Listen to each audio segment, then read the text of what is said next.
اعوذ باللہ من الشیطان الرجیم بسم اللہ الرحمن الرحیم الحمدللہ رب العالمین والصلاة والسلام علی نبی الکریم اما بعد۔ جیسا کہ میں حضرت محمد مصطفیٰ صلی اللہ علیہ وآلہ وسلم کی سیرت مبارک کو بیان کرنے کی کوشش کر رہا ہوں، تو آج کے ٹاپک میں میرا اسراء اور معراج کے متعلق بیان ہے، مختصر سا بیان کرنے کی کوشش کروں گا۔ نبی صلی اللہ علیہ وسلم کی دعوت و تبلیغ ابھی کامیابی اور ظلم و ستم کے اس درمیانی مرحلے سے گزر رہی تھی، اور افق کی دور دراز پنہائیوں میں دھندلے تاروں کی جھلک دکھائی پڑنا شروع ہو چکی تھی کہ اسراء اور معراج کا واقعہ پیش آیا۔ یہ معراج کب واقع ہوئی، اس بارے میں مختلف اہل سیر کے اقوال مختلف ہیں، جن کی میرے پاس کل تعداد تقریباً 6 ہے۔ میں ان کو مختصراً بیان کریے دیتا ہوں۔ جس سال آپ صلی اللہ علیہ وسلم کو نبوت دی گئی، اسی سال معراج بھی واقع ہوئی، یہ طبری کا قول ہے۔ نبوت کے 5 سال بعد معراج ہوئی، اسے امام نووی، امام قرطبی نے رجح میں قرار دیا ہے۔ نبوت کے 10ویں سال 27 رجب کو ہوئی، اسے علامہ منصور پوری نے اختیار کیا ہے۔ ہجرت سے 16 مہینے پہلے یعنی نبوت کے 12ویں سال ماہ رمضان میں ہوئی۔ نمبر 5 پہ ہجرت سے 1 سال 2 ماہ پہلے یعنی نبوت کے 13ویں سال محرم میں ہوئی، اور اسی طرح 6 نمبر پہ ہجرت سے 1 سال پہلے یعنی نبوت کے 13ویں سال ماہ ربیع الاول میں ہوئی۔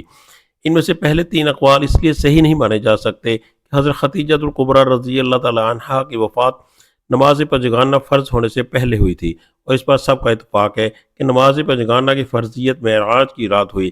اس کا مطلب یہ ہے کہ حضرت خدیجہ رضی اللہ تعالی عنہا کی وفات معراج سے پہلے ہوئی تھی، اور معلوم ہوا ہے کہ حضرت خدیجہ رضی اللہ تعالی عنہا کی وفات نبوت کے 10ویں سال ماہ رمضان میں ہوئی تھی، لہٰذا معراج کا زمانہ اس کے بعد ہوگا، اس سے پہلے کا نہیں۔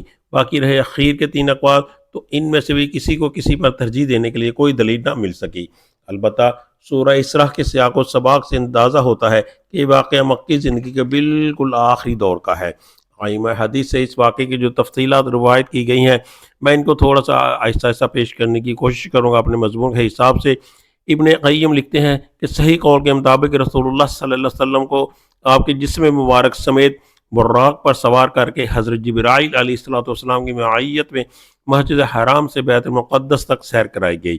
پھر آپ صلی اللہ علیہ وسلم نے وہاں نزول فرمایا اور انبیاء کی امامت فرمائی، نماز پڑھائی، اور براق کو مسجد کے دروازے کے حلقے سے باندھ دیا تھا۔ اس کے بعد اسی رات آپ صلی اللہ علیہ وسلم کو بیت المقدس سے آسمان دنیا تک لے جایا گیا۔ جبرائیل علیہ السلام نے دروازہ کھلوایا، آپ صلی اللہ علیہ وسلم کے لیے دروازہ کھولا گیا۔ آپ صلی اللہ علیہ وسلم نے وہاں انسانوں کے باپ حضرت آدم علیہ السلام کو دیکھا اور انہیں سلام کیا۔ انہوں نے آپ صلی اللہ علیہ وسلم کو مرحبا کہا، سلام کا جواب دیا، اور آپ صلی اللہ علیہ وسلم کی نبوت کا اقرار کیا۔ اللہ نے آپ صلی اللہ علیہ وسلم کے ان کے دائیں جانب سعادت مندوں کی روحیں اور بائیں جانب بدبختوں کی روحیں دکھلائیں۔ پھر آپ صلی اللہ علیہ وسلم کو دوسرے آسمان پر لے جایا گیا اور دروازہ کھلوایا گیا۔ آپ صلی اللہ علیہ وسلم نے وہاں حضرت یحییٰ بن زکریا علیہ السلام اور حضرت عیسیٰ بن مریم علیہ السلام کو دیکھا۔ دونوں سے ملاقات کی اور سلام کیا، دونوں نے سلام کا جواب دیا، مبارکباد دی، اور آپ صلی اللہ علیہ وسلم کی نبوت کا اقرار کیا۔ پھر تیسرے آسمان پر لے جایا گیا۔ آپ صلی اللہ علیہ وسلم نے وہاں حضرت یوسف علیہ السلام کو دیکھا اور سلام کیا، انہوں نے جواب دیا، مبارکباد دی، اور آپ صلی اللہ علیہ وسلم کی نبوت کا اقرار کیا۔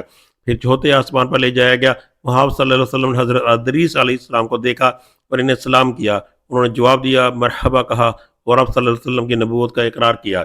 پھر 5ویں آسمان پر لے جایا گیا، وہاں آپ صلی اللہ علیہ وسلم نے حضرت ہارون بن عمران علیہ السلام کو دیکھا اور انہیں سلام کیا، انہوں نے بھی جواب دیا، مبارکباد دی اور اقرار نبوت کیا۔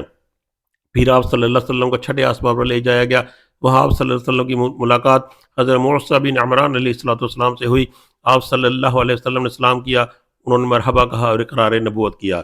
البتہ جب آپ صلی اللہ علیہ وسلم وہاں سے آگے بڑھنے لگے تو وہ رونے لگے۔ ان سے کہا کہ آپ کیوں رو رہے ہیں؟ انہوں نے کہا، میں اس لیے رو رہا ہوں کہ ایک نوجوان جو میرے بعد مبعوث کیا گیا، اس کی امت کے لوگ میری امت کے لوگوں سے بھی بہت زیادہ تعداد میں جنت کے اندر داخل ہوں گے۔ اس کے بعد آپ صلی اللہ علیہ وسلم کا 7ویں آسمان پر لے جایا گیا، وہاں آپ صلی اللہ علیہ وسلم کی ملاقات حضرت ابراہیم علیہ السلام سے ہوئی۔ آپ صلی اللہ علیہ وسلم نے سلام کیا، انہوں نے جواب دیا، مبارکباد دی، اور آپ صلی اللہ علیہ وسلم کی نبوت کا اقرار کیا۔ اس کے بعد آپ صلی اللہ علیہ وسلم کو سدرۃ المنتہیٰ تک لے جایا گیا۔ پھر آپ صلی اللہ علیہ وسلم کے لیے بیعت معمور کو ظاہر کیا گیا۔ پھر خدائے جبار جل جلالہ کے دربار میں پہنچایا گیا، اور آپ صلی اللہ علیہ وسلم اللہ کے اتنے قریب ہوئے 2 کمانوں کے برابر یا اس سے بھی کم فاصلہ رہ گیا۔ اس وقت اللہ نے اپنے بندے پر وحی فرمائی جو کچھ کہ وہی فرمائی، اور 50 وقت کی نمازیں فرض کی۔ اس کے بعد آپ صلی اللہ علیہ وسلم واپس ہوئے، یہاں تک کہ حضرت موسیٰ علیہ السلام کے پاس سے گزرے تو انہوں نے پوچھا کہ اللہ نے آپ صلی اللہ علیہ وسلم کو اس چیز کا حکم دیا ہے؟ آپ صلی اللہ علیہ وسلم نے فرمایا 50 نمازوں کا۔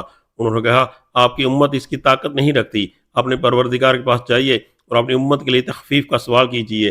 آپ صلی اللہ علیہ وسلم نے حضرت جبرائیل علیہ السلام کی طرف دیکھا، وہ ان سے مشورہ لے رہے ہیں۔ انہوں نے اشارہ کیا ہاں اگر آپ صلی اللہ علیہ وسلم چاہے۔ اس کے بعد حضرت جبرائیل آپ صلی اللہ علیہ وسلم کو جبار تبارک تعالیٰ کے حضور لے گئے اور وہ اپنی جگہ تھا۔ بعض طرح میں صحیح بخاری کا لفظ یہی آیا ہے۔ اس دن اس نے 10 نمازیں کم کر دی اور آپ صلی اللہ علیہ وسلم نیچے لائے گئے۔ جب موسیٰ علیہ السلام کے پاس سے گزرا ہوا تو انہوں نے خبر دی، انہوں نے کہا آپ صلی اللہ علیہ وسلم اپنے رب کے پاس واپس جائیے اور تخفیف کا سوال کیجیے۔ اسی طرح حضرت موسیٰ علیہ السلام اور اللہ عز و جل کے درمیان آپ صلی اللہ علیہ وسلم کی آمد و رفت برابر جاری رہی، یہاں تک کہ اللہ عز و جل نے صرف 5 نمازیں باقی رکھی۔ اس کے بعد بھی موسیٰ علیہ السلام نے آپ صلی اللہ علیہ وسلم کو واپسی اور طلب تخفیف کا مشورہ دیا، مگر آپ صلی اللہ علیہ وسلم نے فرمایا اب مجھے اپنے رب سے شرم محسوس ہو رہی ہے، میں اسی پر راضی ہوں اور سر تسلیم خم کرتا ہوں۔ پھر جب آپ صلی اللہ علیہ وسلم مزید کچھ دور تشریف لے گئے تو ندا آئی کہ میں نے اپنا فریضہ نفذ کر دیا اور اپنے بندوں سے تخفیف کر دی۔ اس کے بعد ابن قیم نے اس بارے میں اختلاف ذکر کیا ہے کہ نبی صلی اللہ علیہ وسلم اپنے رب سے تبارک تعالیٰ کو دیکھا یا نہیں۔ پھر امام ابن تیمیہ کی ایک تحقیق ذکر کی ہے جس کا حاصل یہ ہے کہ آنکھ سے دیکھنے کا سرے سے کوئی ثبوت نہیں اور نہ کوئی صحابی اس کا قائل ہے، اور ابن عباس رضی اللہ تعالیٰ عنہ سے مطلقاً دیکھنے اور دل سے دیکھنے کے جو 2 قول منقول ہیں ان میں سے پہلا دوسرے کے منافی نہیں۔ اس کے بعد امام ابن قیم لکھتے ہیں کہ سورہ نجم میں اللہ تعالیٰ کا جو ارشاد ہے ثم دنا فتد اللہ، پھر وہ نزدیک آیا اور قریب تر ہو گیا، تو یہ قربت کے علاوہ ہے جو معراج کے واقعے میں حاصل ہوئی تھی، کیونکہ سورہ نجم میں جس قربت کا ذکر ہے اس سے مراد حضرت جبرائیل علیہ السلام کی قربت تدلی ہے، جیسا کہ حضرت عائشہ صدیقہ رضی اللہ تعالیٰ عنہ اور ابن مسعود رضی اللہ عنہ نے فرمایا ہے، اور سیاق میں بھی اسی پر دلالت کرتا ہے۔ اس کے برخلاف حدیث معراج میں جس قربت تدلی کا ذکر ہے اس کے بارے میں صراحت یہ ہے کہ یہ رب تبارک و تعالیٰ سے قربت تدلی تھی، اور سورہ نجم میں اس کو سرے سے چھیڑا ہی نہیں گیا ہے، بلکہ اس میں یہ کہا گیا ہے کہ آپ صلی اللہ علیہ وسلم نے دوسری بار سدرۃ المنتہا کے پاس دیکھا اور یہ حضرت جبرائیل علیہ السلام تھے۔ انہیں محمد صلی اللہ علیہ وسلم نے ان کی اپنی شکل میں 2 مرتبہ دیکھا تھا، ایک مرتبہ زمین پر، وہ ایک مرتبہ سدرۃ المنتہا کے پاس، واللہ عالم۔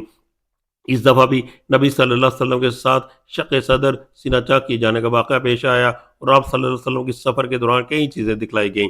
آپ صلی اللہ علیہ وسلم پر دودھ اور شراب پیش کیے گئے، آپ صلی اللہ علیہ وسلم نے دودھ اختیار فرمایا، اس پر آپ صلی اللہ علیہ وسلم سے کہا گیا کہ آپ کو فطرت کی راہ بتائی گئی یا آپ نے فطرت پا لی، اور یاد رکھیے کہ اگر آپ صلی اللہ علیہ وسلم نے شراب لی ہوتی تو آپ صلی اللہ علیہ وسلم کی امت گمراہ ہو جاتی۔ آپ صلی اللہ علیہ وسلم نے جنت میں 4 نہریں دیکھی، 2 ظاہری اور 2 باطنی۔ ظاہری نہریں نیل و فرات تھیں، اس کا مطلب یہ غالباً یہ ہے کہ آپ صلی اللہ علیہ وسلم کی رسالت نیل و فرات کی شاداب وادیوں کو اپنا وطن بنائے گی، یعنی یہاں کے باشندے نسل بعد نسل مسلمان ہوں گے، یہ نہیں کہ ان دونوں نہروں کے پانی کا منبع جنت میں ہے، واللہ عالم۔ آپ صلی اللہ علیہ وسلم نے مالک کے دروغہ جہنم کو بھی دیکھا، وہ ہنستا نہ تھا، نہ اس کے چہرے پر خوشی و بشاشت تھی۔ آپ صلی اللہ علیہ وسلم نے جنت و جہنم بھی دیکھی۔ آپ صلی اللہ علیہ وسلم نے ان لوگوں کو بھی دیکھا جو یتیموں کا مال ظلماً کھا جاتے ہیں، ان کے ہونٹ اونٹ کے ہونٹوں کے برابر تھے اور اپنے منہ میں پتھر کے ٹکڑوں جیسے انگارے ٹھونس رہے تھے جو دوسری جانب ان کے پخانے کے راستے سے نکل رہے تھے۔ آپ صلی اللہ علیہ وسلم نے سود خوروں کو بھی دیکھا، ان کے پیٹ اتنے بڑے بڑے تھے کہ وہ اپنی جگہ سے ادھر ادھر نہیں ہو سکتے تھے، اور جب آل فرعون کو آگ پر پیش کرنے کے لیے لایا جاتا تو ان کے پاس سے گزرے وقت انہیں رونتے ہوئے جاتے تھے۔ آپ صلی اللہ علیہ وسلم نے زناکاروں کو بھی دیکھا، ان کے سامنے تازہ اور فربا گوشت تھا اور اسی کے پہلو پہ پہلو سڑا ہوا چھیچڑا بھی تھا، یہ لوگ تازہ اور فربا گوشت چھوڑ کر سڑا ہوا چھیچڑا کھا رہے تھے۔ آپ صلی اللہ علیہ وسلم نے ان عورتوں کو بھی دیکھا جو اپنے شوہروں پر دوسروں کی اولاد داخل کر دیتی ہیں، یعنی کہ دوسروں سے زنا کے ذریعے حاملہ ہوتی ہیں، لیکن علمی کی وجہ سے بچہ ان کے شوہر کا سمجھا جاتا ہے۔ آپ صلی اللہ علیہ وسلم نے انہیں دیکھا کہ ان کے سینوں میں بڑے بڑے ٹیڑھے کانٹے چھپا کر انہیں آسمان اور زمین کے درمیان لٹکا دیا گیا ہے۔ آپ صلی اللہ علیہ وسلم نے آتے جاتے ہوئے اہل مکہ کا ایک قافلہ بھی دیکھا، اور انہیں ان کا ایک اونٹ بھی بتایا جو بھڑک کر بھاگ گیا تھا۔ آپ صلی اللہ علیہ وسلم نے ان کا پانی بھی پیا جو ڈھکے ہوئے برتن میں رکھا تھا، اس وقت قافلہ سو رہا تھا، پھر آپ صلی اللہ علیہ وسلم نے اسی طرح برتن ڈھک کر چھوڑ دیا، اور یہ بات معراج کی صبح آپ صلی اللہ علیہ وسلم کی تصدیق کی ایک دلیل ثابت ہوئی۔ علامہ ابن قیم فرماتے ہیں کہ جب رسول اللہ صلی اللہ علیہ وسلم نے صبح کی اور اپنی قوم کو ان کی بڑی بڑی نشانیوں کی خبر دی اور جو اللہ عز و جل نے آپ صلی اللہ علیہ وسلم کو دکھائی تھی، تو قوم کی تکذیب اور اذیت تو ضرر رسانی میں اور شدت آ گئی۔ انہوں نے آپ صلی اللہ علیہ وسلم سے سوال کیا کہ بیت المقدس کی کیفیت بیان کریں۔ اس پر اللہ نے آپ صلی اللہ علیہ وسلم کے لیے بیت المقدس کو ظاہر فرما دیا اور وہ آپ کی نگاہوں کے سامنے آ گیا۔ چنانچہ آپ صلی اللہ علیہ وسلم نے قوم کو اس کی نشانیاں بتلانا شروع کی اور ان سے کسی بات کی تردید نہ بن پڑی۔ آپ صلی اللہ علیہ وسلم نے جاتے اور آتے ہوئے ان کے قافلے سے ملنے کا ذکر بھی فرمایا اور بتلایا کہ اس کی آمد کا وقت کیا ہے۔ آپ صلی اللہ علیہ وسلم نے اس اونٹ کی بھی نشاندہی کی جو قافلے کے آگے آگے آ رہا تھا۔ پھر جیسا کچھ آپ صلی اللہ علیہ وسلم نے بتایا تھا ویسا ہی ثابت ہوا، لیکن ان سب کے باوجود ان کی نفرت میں اضافہ ہی ہوا اور ان ظالموں نے کفر کرتے ہوئے کچھ بھی ماننے سے انکار کر دیا۔ کہا جاتا ہے کہ ابو بکر صدیق رضی اللہ عنہ کو اسی موقع پر صدیق کا خطاب دیا گیا کیونکہ آپ نے اس واقعے کی اس وقت تصدیق کی جب لوگوں نے تکذیب کی تھی۔ معراج کا فائدہ بیان فرماتے ہوئے جو سب سے مختصر اور عظیم بات کہی گئی ہے وہ یہ ہے لِنُرِيَّهُ مِنْ آيَاتِنَا، تاکہ ہم اللہ تعالیٰ آپ کو اپنی کچھ نشانیاں دکھلائیں۔ اور انبیاء اکرام کے بارے میں یہی اللہ تعالیٰ کی سنت ہے۔ ارشاد ہے وَكَذَلِكَ نُرِي إِبْرَاهِيمَ مَلَكُوتَ السَّمَاوَاتِ وَالْأَرْضِ وَلِيَكُونَ مِنَ الْمُوقِنِينَ، اور اسی طرح ہم نے ابراہیم علیہ السلام کو آسمان و زمین کا نظام سلطنت دکھایا تاکہ وہ یقین کرنے والوں میں سے ہو۔ اور موسیٰ علیہ السلام کے متعلق فرمایا لِنُرِيَّكَ مِنْ آيَاتِنَا الْكُبْرَى، تاکہ ہم تمہیں اپنی کچھ بڑی نشانیاں دکھلائیں۔ پھر ان نشانیوں کو دکھلانے کا جو مقصود تھا اسے بھی اللہ تعالیٰ نے اپنے ارشاد وَلِيَكُونَ مِنَ الْمُوقِنِينَ، تاکہ وہ یقین کرنے والوں میں سے ہو کے ذریعے واضح فرما دیا۔ چنانچہ جب انبیاء کرام کے علوم کو اس طرح کے مشاہدات کی سند حاصل ہو جاتی ہے تو انہیں عین اور یقین کا وہ مقام حاصل ہو جاتا تھا جس کا اندازہ لگانا ممکن نہیں کہ شنیدہ کے بود مانندہ دیدہ۔ اور یہی وجہ ہے کہ انبیاء کرام اللہ کی راہ میں ایسی ایسی مشکلات جھیل لیتے تھے جنہیں کوئی اور جھیل بھی نہیں سکتا تھا۔ در حقیقت ان نگاہوں میں دنیا کی ساری قوتیں مل کر بھی مچھر کے پر کے برابر حیثیت نہیں رکھتی، اس لیے وہ ان قوتوں کی طرف سے ہونے والی سختیوں اور اظہار ثانیوں کی کوئی پرواہ نہیں کرتے تھے۔ واقعہ معراج کی جزیات کے پس پردہ مزید کچھ جو حکمتیں اور اسرار کار فرما تھے ان کی بحث کا اصل مقام اسرار شریعت کی کتابوں میں ہے۔ البتہ جو چند چھوٹے موٹے حقائق ایسے ہیں جو اس مبارک سفر کے سر چشموں سے پھوٹ کر سیرت نبوی کے گلشن کی طرح رواں دواں ہے، اس لیے میں نے ان کا مختصر بیان کر دیا ہے۔ آپ دیکھیں گے کہ اللہ تعالیٰ نے سورہ اسراء میں اسراء کا واقعہ صرف ایک آیت میں ذکر کر کے کلام کا رخ یہود کی سیاہ کاریوں اور جرائم کے بیان کی جانب موڑ دیا ہے۔ پھر انہیں آگاہ کیا ہے کہ یہ قرآن اس راہ کی ہدایت دیتا ہے جو سب سے سیدھی اور صحیح راہ ہے۔ قرآن پڑھنے والے کو بسا اوقات شبہ ہوتا ہے کہ دونوں باتیں بے جوڑ ہیں، لیکن در حقیقت ایسا نہیں ہے، بلکہ اللہ تعالیٰ نے اس اسلوب کے ذریعے یہ اشارہ فرما رہا ہے کہ اب یہود کو نوع انسانی کی قیادت سے معذور کیا جانے والا ہے، کیونکہ انہوں نے ایسے ایسے جرائم کا ارتکاب کیا ہے جن سے ملوث ہونے کے بعد انہیں اس منصب پر باقی نہیں رکھا جا سکتا۔ لہٰذا اب یہ منصب رسول اللہ صلی اللہ علیہ وسلم کو سونپا جائے گا اور دعوت ابراہیمی کے دونوں مراکز ان کے متحد کر دیے جائیں گے۔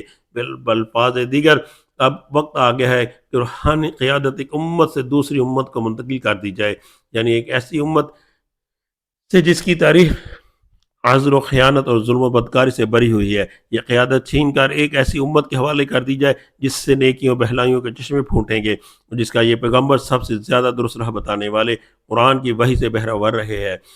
لیکن یہ قیادت منتقل کیسے ہو سکتی ہے جبکہ اس امت کا رسول مکے کے پہاڑوں پر لوگوں کے درمیان ٹھوکریں کھاتا پھر رہا ہے؟ اس وقت یہ ایک سوال تھا جو ایک دوسری حقیقت سے پردہ اٹھا رہا تھا، اور وہ حقیقت یہ تھی کہ اسلامی دعوت کا ایک دور اپنے خاتمے اور اپنی تکمیل کے قریب آ لگا ہے، اور اب ایک دوسرا دور شروع ہونے والا ہے جس کا دھارا پہلے سے مختلف ہوگا۔ اس لیے ہم دیکھتے ہیں بعض آیات میں مشرقین کو کھلی وارننگ اور سخت دھمکی دی گئی۔ ارشاد باری تعالیٰ ہے وَإِذَا أَرَدْنَا أَن نُّهْلِكَ قَرْيَةً أَمَّرْنَا مُتْرَفِيهَا فَفَسَقُوا فِيهَا فَحَقَّ عَلَيْهَا الْقَوْلُ فَدَمَّرْنَاهَا تَدْمِيرًا۔ اور جب ہم کسی بستی کو تباہ کرنا چاہتے ہیں تو وہاں کے صحاب سرور کو حکم دیتے ہیں مگر وہ کھلی خلاف ورزی کرتے ہیں، بس اسی بستی پر تباہی کا قول برحق ہو جاتا ہے اور ہم اسے کچل کر رکھ دیتے ہیں۔ اور اسی طرح فرمایا وَكَمْ أَهْلَكْنَا مِنَ الْقُرُونِ مِن بَعْدِ نُوحٍ وَكَفَىٰ بِرَبِّكَ بِذُنُوبِ عِبَادِهِ خَبِيرٌ بَصِيرٌ۔ اور ہم نے نوح علیہ السلام کے بعد کتنی ہی قوموں کو تباہ کر دیا، اور تمہارا رب اپنے بندوں کے جرائم کی خبر رکھنے اور دیکھنے کے لیے کافی ہے۔ پھر ان آیات کے پہلو بے پہلو کچھ ایسی آیات بھی ہیں جن میں مسلمانوں کو ایسی تمدنی قواعد و ضوابط اور دفعات و مبادی بتلائے گئے ہیں جن پر آئندہ اسلامی معاشرے کی تعمیر ہونی تھی، گویا وہ کسی ایسی سرزمین پر اپنا ٹھکانہ بنا چکے ہیں جہاں ہر پہلو سے ان کے معاملات ان کے اپنے ہاتھ میں ہیں، اور انہوں نے ایک ایسی وحدت سکہ بنا لی ہے جس پر سماج کی چکی گھما کرتی ہے۔ لہٰذا ان آیات میں اشارہ ہے کہ رسول اللہ صلی اللہ علیہ وسلم عن قریب ایسی جائے پناہ اور منگاہ پالیں گے جہاں آپ صلی اللہ علیہ وسلم کے دین کو استقرار اور نصیب ہوگا۔ یہ اسرار و معراج کے بابرکت واقعے کی تہ میں پوشیدہ حکمتوں اور رازہائے سربستہ میں سے ایک ایسا راز اور ایک ایسی حکمت ہے جس کا ہمارے موضوع سے براہ راست تعلق ہے، اس لیے ہم نے مناسب سمجھا کہ اسے بیان کر دیں۔ اسی طرح کی دو بڑی حکمتوں پر نظر ڈالنے کے بعد ہم نے یہ رائے قائم کی ہے کہ اسراء کا یہ واقعہ یا تو بیت عقبہ اولیٰ سے کچھ پہلے کا ہے یا عقبہ کے دونوں بیعتوں کے درمیان کا ہے، یہ واللہ عالم۔ اس کے بعد انشاءاللہ العزیز میں پہلی بیعت عقبہ کا بیان کروں گا۔ وما علینا۔